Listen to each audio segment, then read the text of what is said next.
ẹ gbọ́ ná ẹ̀yin èèyàn kí ló dé kí ló ṣẹlẹ̀ tí ààrẹ Kẹ́hìndé Takínládé fi ń pè fún ìjọba ààrẹ Bọ́lá Tinubu wípé kán tètè lọ́ọ́ fi páńpẹ́ ọlọ́pàá kan lọ́ọ́ fi gbé Ìbà Gani Adams kán tó gba oyè ààrẹ ọ̀nà kakanfò kúrò lọ́wọ́ ẹ̀. Ṣé wàhálà ò ti wà báyìí ẹ̀yin èèyàn mi? Ṣé ẹ rántí ọ̀rọ̀ lẹ́tà kan tí Ìbà Gani Adams kọ ránṣẹ́ sí ààrẹ Tinubu láìpẹ́ yìí níbi tó ti sọ̀kò ọ̀rọ̀ ránṣẹ́ sí ààrẹ Bọ́lá Tinubu wípé wọ́n ti já ìrètí àwọn aráàlú, wọ́n ti já kulẹ̀ pẹ̀lú bí ọ̀pọ̀ ṣe ń rí wọn gẹ́gẹ́ bí áńgẹ́lì àti olùgbàlà tí yóò gbà wọ́n kúrò lọ́wọ́ ebi, ṣùgbọ́n tó ṣe pé àsìkò ìṣèjọba ààrẹ Bọ́lá Tinubu ó fẹ́ máa burú ju tàwọn ààrẹ tó ti ṣe lórílẹ̀‐èdè yìí sẹ́yìn lọ. Kódà wọ́n sọ fún ààrẹ Bọ́lá Tinubu wípé kó tètè wá ojútùú sí ètò ọrọ̀ ajé orílẹ̀‐èdè Nàìjíríà kọjọ́ ó tó lọ. Ṣùgbọ́n ṣá nínú fọ́nrán yìí ìkan lára àwọn ọmọ Oòduà àtẹ̀wọ̀nrọ̀ ààrẹ Oòduà àtẹ̀wọ̀nrọ̀ tí í ṣe ààrẹ Kẹ́hìndé Takínládé wọ́n ti fariwo bọnu o wípé kí ààrẹ Bọ́lá Tinubu kí wọ́n tètè lọ́ọ́ fi páńpẹ́ ọlọ́pàá kí wọ́n lọ́ọ́ fi gbé ààrẹ ọ̀nà kakanfò kó sì gba oyè náà lọ́wọ́ rẹ̀ wípé ìdílé àwọn ní jẹ ààrẹ ọ̀nà kakanfò. Bẹ́ẹ̀ sì ni orúkọ Oòduà tí ààrẹ Ìbà Gani Adams ń lò wọ́n ní kì í ṣe tiẹ̀ o. Ọ̀rọ̀ yìí ó ti dètò àtàyànyàn o ẹ̀yin èèyàn. Bó gan lọ̀rọ̀ yìí ṣe ta bá Ìyálájé Oòduà bó ló ṣe sọ̀rọ̀ mọ́ bí Ooni of Ife bó ṣe fi Ìyálájé Oòduà jẹ. Ẹ wò ó fọ́nrán ìkún nǹkan kì í ṣẹ̀ṣẹ̀ ràgó ẹ̀yin èèyàn mi. Ẹ jẹ́ àjọwò kẹ́sì má bá mi fèrò yín náà lórí ẹ̀ sí comment. Gani Adams should tell us the meaning of Oòduà. Gani Adams should tell us the meaning of Oòduà. He used the name of our family to gain fame and popularity. Yet, he's confronting Tinubu. Gani Adams is the first criminal, is a thief. He used the name of our dynasty Oòduà to create name Oòduà People's Congress without any written permissions. Or let him bring out the written permissions. If he cannot bring out the written permissions, that is impersonation and unlawful use of name of our family. The Inspector General of Police should arrest him.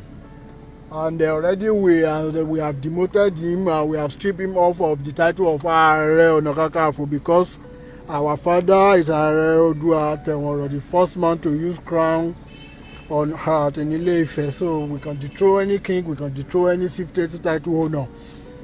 Somebody like Lisa of Ile-Oluji, Johnson Fagbamiye too has been destroyed, have been dethroned. Kí ó má fi tiẹ̀ kó bá Jẹgun, kí Jẹgun gba ìlẹ̀kẹ̀ oyè lọ́wọ́ Lisa Fagbamiye ní kíákíá. Àti ẹni tó ń pè ní Bábẹ̀yà àti principal secondary school kan tó ń mọtí kiri Àkúrẹ́ tá a mọtí tán tá a tọ̀ sára yàlàyàlà Ibrahima lórúkọ ẹ̀.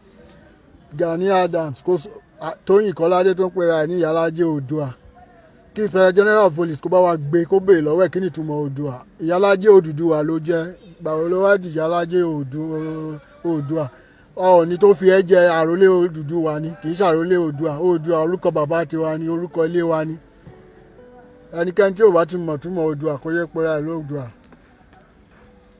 Kán gbé Gani Adams ní kíákíá kán béèrè kí ni ìtumọ̀ Oòduà lọ́wọ́ ẹ̀. If he cannot tell us the meaning of Oòduà, then he's a thief, he's a criminal.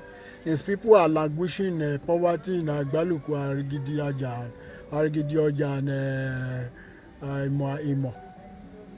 He's parading himself as generalismo. Look at TB Joshua. They are feeling him in that community. You carry rice on his head and go and give them. But Gani is not doing anything. Parading himself as generalismo. Oyo tí ò tọ́ sí. Ilé wa láti jàre Ọ̀nà Kakanfò. Àwa la lọ̀yọ́, àwa la ní Ilé-Ifẹ̀. We are the owner of Ọ̀yọ́, we are the owner of Ilé-Ifẹ̀. Our father came down from heaven with crown. He said 24 Ààrẹ crown. One is in Ilé-Ifẹ̀, one is with Olúgbò. Those are the two places you can find Ààrẹ crown all over the world. The remaining 22 Ààrẹ crowns are with us. So, Inspector General of Police should arrest Gani Adams immediately and he should write apologies to our family that he has messed up with our name and should be ready to pay severe compensations. Tinubu, Adé Tinubu, Your Excellency, GCFR, ẹ lọ fọkàn balẹ̀, bẹ́ẹ̀ yẹn ká fọkàn balẹ̀. Àti tó nǹkan mọ́ lágbára, that is what our people don't know.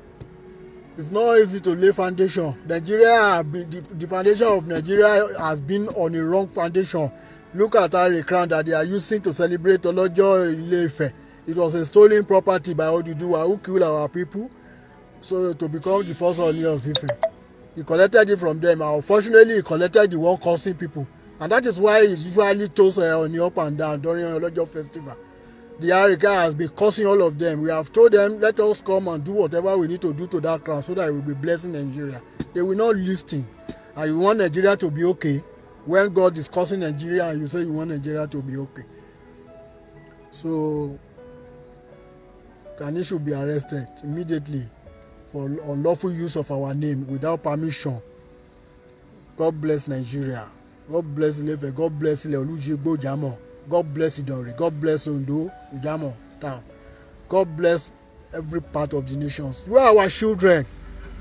Lamurudu Austin Ositini was the one that started Ohio in the present day America. Houston was the one that started Ohio. Lamurudu Orandele. Go inside Google Orande. Google, you will see the name of Orande there. His impact in United Kingdom, Germany, New York, Syria, and everywhere, all over Europe, including Japan, Asia. Our father went near Mount Arafat, where we have Mecca, Kaaba, Umrah, Medina. He started the place near Mount Arafat. He found his wife there, and they started there to develop the place. So we are everywhere. We're all over the places. So Gani should be arrested with immediate effect. I'm the one that says so. Kehinde Akintoye Samuel Taklade Morakinyom from the dynasty of Are Oduateworo, the first man that wore Arika in Ile-Ife, the first farmer, the first hunter, the first builder, the first scientist, the first ruler, the first king and first man in Ile-Ife, the source of all human race. Thank you. ọ̀rọ̀ rèé o, ọ̀rọ̀ ńlá rèé tí ààrẹ Kehinde Takinlade tí wọ́n tún jù síta báyìí. Ṣé ìjọba ààrẹ Bọ́lá Tinubu ṣé wọ́n gbé ìgbésẹ̀ lóòótọ́ lórí ọ̀rọ̀ tán sọ kalẹ̀ àbí báwo? Gbogbo bó bá tún ṣe ń lọ ẹ jẹ́ rí pé lórí ìkànnì Digi Naija Television máa tún gbé wá fún ẹ̀yin èèyàn wa. Bákan náà ojú wo lẹ́yìn fi rí ọ̀rọ̀ yìí, ìhàwó ló kọ sí yín, bó lẹ ṣe rí ọ̀rọ̀ tí ààrẹ Kehinde tí wọ́n sọ kalẹ̀ yìí nípa Ìbà Gani Adams. Ẹ má bá mi ju opinion yín náà sí comment. Ẹ má gbàgbé láti máa bá mi follow Digi Naija online lórí Facebook, link tó wà ní comment section fídíò yìí máa gbé yín lórí Facebook page wa. Fún gbogbo ẹ̀yin tẹ́ bá ṣe ń darapọ̀ mọ́ mi fún ìgbà àkọ́kọ́, gbogbo ẹ̀yin tẹ́ ṣe ń darapọ̀ mọ́ wa náà lórí YouTube, ẹ dákun ẹ máa bá mi click lórí subscribe button tó wà lábẹ́ fídíò yìí, ẹ máa like kẹ́ sì máa bá mi share ètò yìí kó máa lọ lórí ayélujára. Ó dàbọ̀.